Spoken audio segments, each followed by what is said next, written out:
Seja bem-vindo ao nosso canal Luz no Mundo. Eu sou Ronaldo de Oliveira e quero compartilhar com você hoje a reflexão do Padre Leomar Montanha, da Arquidiocese de Maringá, da liturgia do 30º domingo do Tempo Comum, ano A. O amor tudo sofre, tudo crê, tudo espera, tudo suporta. O amor jamais acabará. 1 Coríntios 13, 7. Na liturgia deste domingo, 30º do Tempo Comum, na primeira leitura, Êxodo 22, de 20 a 26, o autor bíblico indica o modo de viver o amor de Deus. Apresenta um bloco de leis referentes aos deveres para com o próximo mais necessitado e desprotegido, estrangeiros, viúvas, órfãos e pobres. Estes não podem se defender, devem ser protegidos pelo direito. Essas leis condenam a exploração da miséria e estão voltadas para garantir as necessidades vitais das pessoas. Por meio deste texto bíblico e muitos outros, sabemos qual é a opinião de Deus.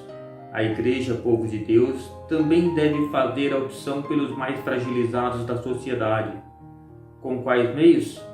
Não apoiar e nem repetir esquemas de dominação, incentivar políticas públicas de inclusão, trabalhar pela consciência cidadã e pela mobilização social em vista de mais inclusão social nos projetos políticos de governos. A principal lição desse processo, no qual os direitos são reconhecidos, mas poucos implementados, é que só prevalecem na agenda da política social os direitos respaldados pela consciência de cidadania e pela participação política de entidades e movimentos sociais organizados.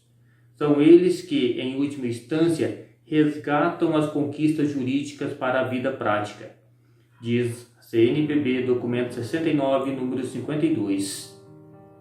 A participação cidadã implica o reconhecimento e o gozo de direitos e o cumprimento de deveres. Cada direito corresponde a um dever. Quem não cumpre com seus deveres tem pouca moral para cobrar os próprios direitos. O exercício da cidadania se expressa na responsabilidade social. Enfim, a Igreja tem uma grande responsabilidade diante dos pobres e excluídos. São João Paulo II já nos dizia isso em seu documento sobre a solicitude social.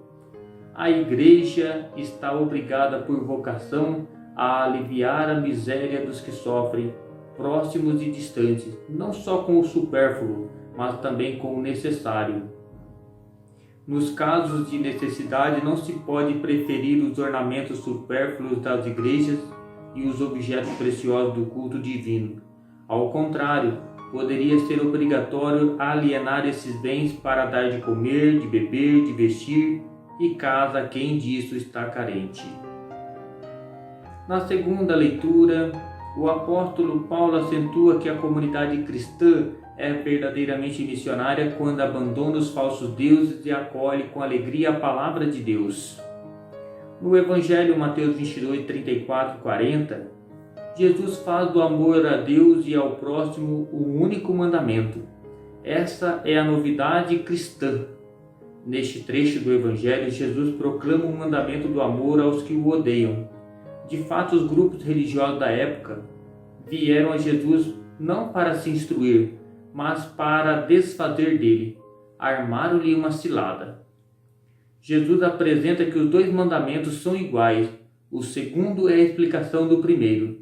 Neste sentido, o amor ao próximo é o único modo de que o cristão tem à sua disposição para testemunhar ao mundo, a exemplo de Cristo, o amor a Deus.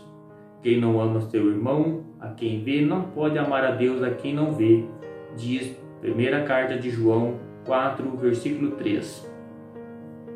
Um questionamento que devemos fazer: a liturgia ou outros segmentos pastorais de que participamos estão nos ajudando a abrir os olhos e o coração para amar mais intensamente nossos irmãos e irmãs?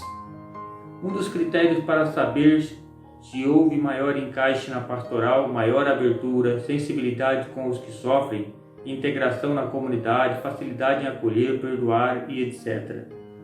O amor a Deus é fonte de serviço ao próximo, e o amor ao próximo deve ser expressão concreta do nosso grande amor a Deus.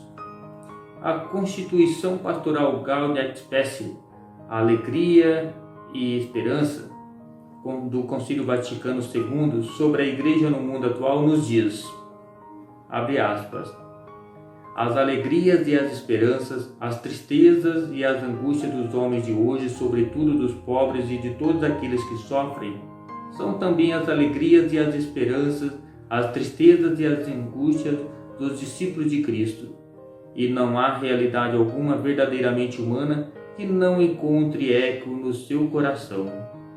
Querido irmão, querida irmã, boa reflexão e que possamos produzir muitos frutos para o reino de Deus. Louvado seja nosso Senhor Jesus Cristo, para sempre seja louvado. Um grande abraço e até o nosso próximo encontro.